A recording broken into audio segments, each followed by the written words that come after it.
Bom, pessoal, continuando na série aqui, se eu começasse a programar do zero em 2026, o que que eu estudaria?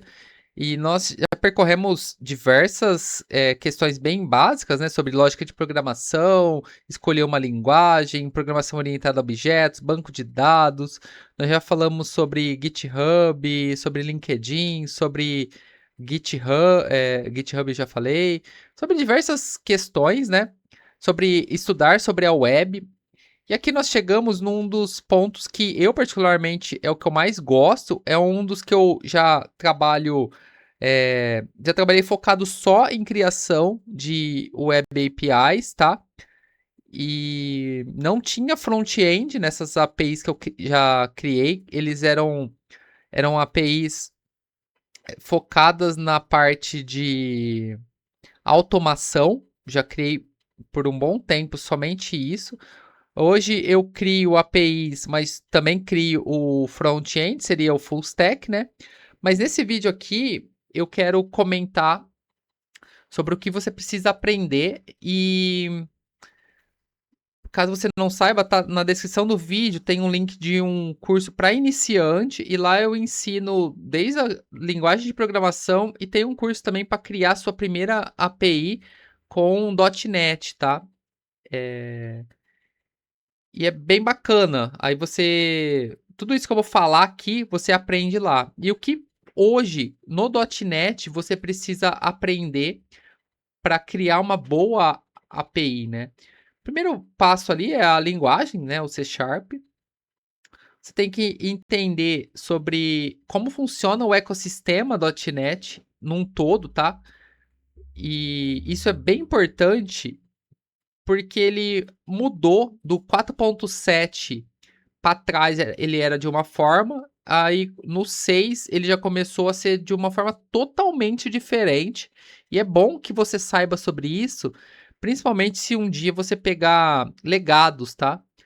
Aí você vai entender por que um legado do 4.7 para trás é de um jeito e do Core 6 para frente é de outra forma. E você vai entender como funcionam os endpoints. Você precisa entender como funciona um get, um post, um put, um delete, como funciona para criar os controllers. Existe a Minimal APIs. Eu particularmente não gosto muito, mas existe. Eu gosto de criar controllers mais completos, tá bom? E você vai ter que estudar sobre ORM, que basicamente é a abstração do banco de dados de acordo com as suas classes ali, das suas entidades.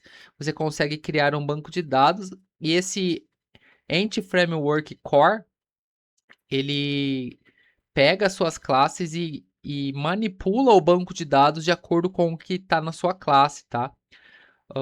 Isso é essencial. Se você não for estudar o .NET, o C Sharp, acredito que quase todas as linguagens têm que ter um ORM de abstração.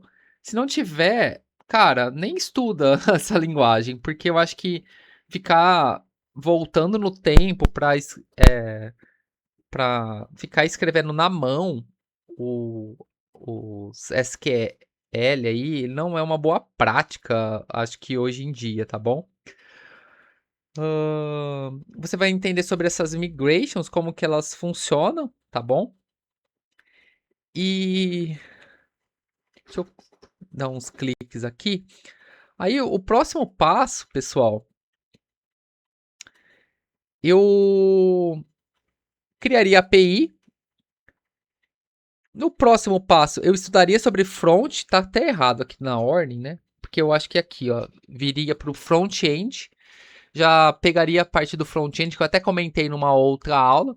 Talvez você tem que estudar um pouquinho de HTML, CSS, JavaScript, até para entender como que funcionam os frameworks. Não precisa se aprofundar muito, tá? Hoje em dia com o IA não há necessidade, mas é bom que você saiba o processo de tudo isso. Aí depois você já vai para uma linguagem que funciona nos browsers, né? Que seria ou JavaScript ou TypeScript. Basicamente, ele é um JavaScript Só que é um superset do JavaScript. Vamos dizer que você programa de forma tipada e no final das contas ele vira um JavaScript. Mas no desenvolvimento, eu particularmente gosto mais de TypeScript, tá? Eu acho mais organizado para se desenvolver.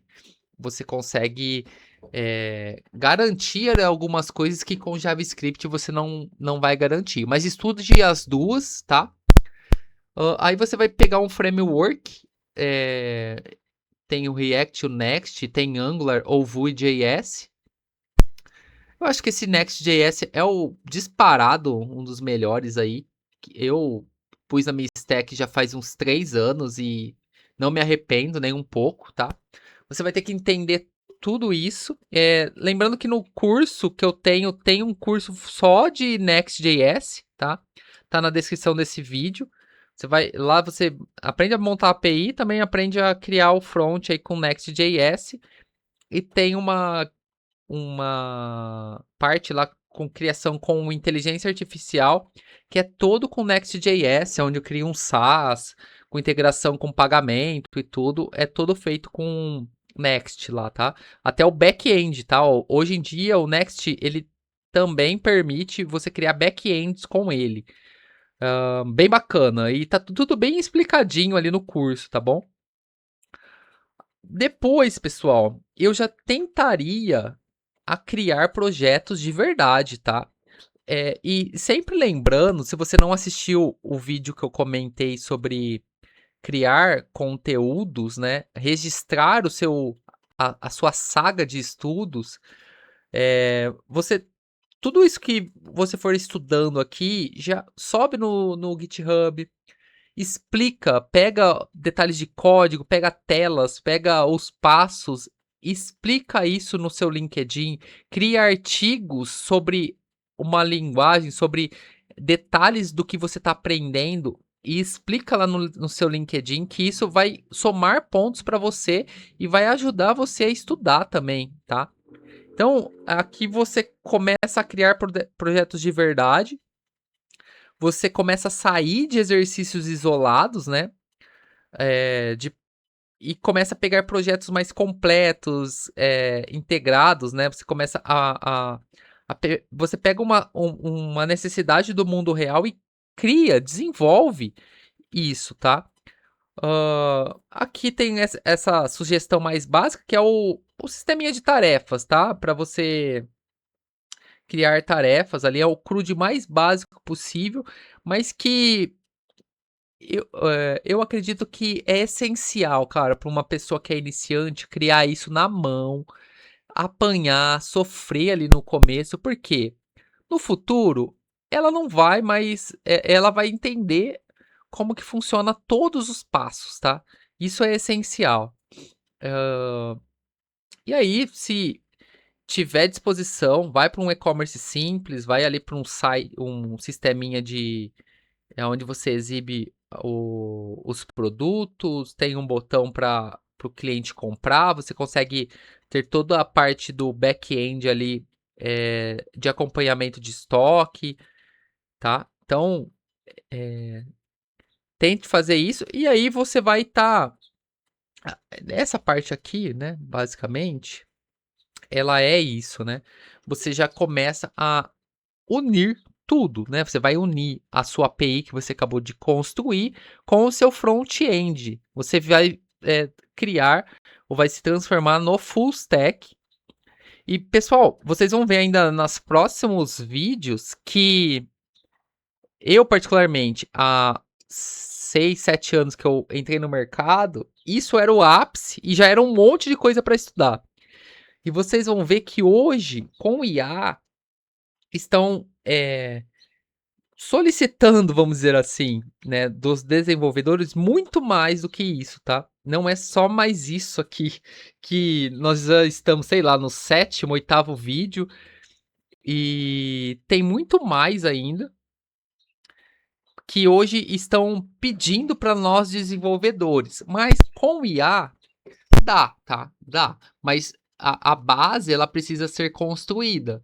Então aqui você vai ter que já entender como funciona essa integração de ponta a ponta aqui, como que funciona uma SPA, né? Você vai ter que entender como que funciona a autenticação com JWT, como funciona para fazer a publicação dessa aplicação. Aqui você já entra um pouquinho na parte de arquitetura, tá? Arquitetura limpa, desacoplada. Você vai criar um CRUD já com persistência no banco de dados. E isso daqui, na minha opinião, já é um, um júnior, tá? Já é um programador júnior. Ele já sai do nível iniciante e ele já é um júnior. Vão ter pessoas que vão exigir as próximas aulas que eu vou comentar aqui, os próximos vídeos aí que eu vou estar falando. E eu, depois que eu aprendi, eu acho que faz sentido esse tipo de exigência, mas é muita coisa para alguém que está começando, tá? Eu concordo que é muita coisa, mas com o IA, você saber as bases, os fundamentos, não é mais impossível você conseguir desenvolver, tá bom? E criar e entender e explicar isso na sua entrevista técnica, mas o ideal é que você consiga passar por todos esses passos e consiga explicar de forma profunda, né, o que significa cada coisa, né, o que está acontecendo em cada local ali. Porque a arquitetura, mesmo a IA criando, eu acredito que o ideal é você organizar todos os documentos ali, até entender todo o código, tá? Porque isso é requerido das empresas e você não tem mais como meio que fugir dessas partes, tá? Ah, acredito que é isso, tá? Espero que você tenha gostado essa ficou bem maior, né? Mas espero que você tenha gostado. Tamo junto e até a próxima, pessoal.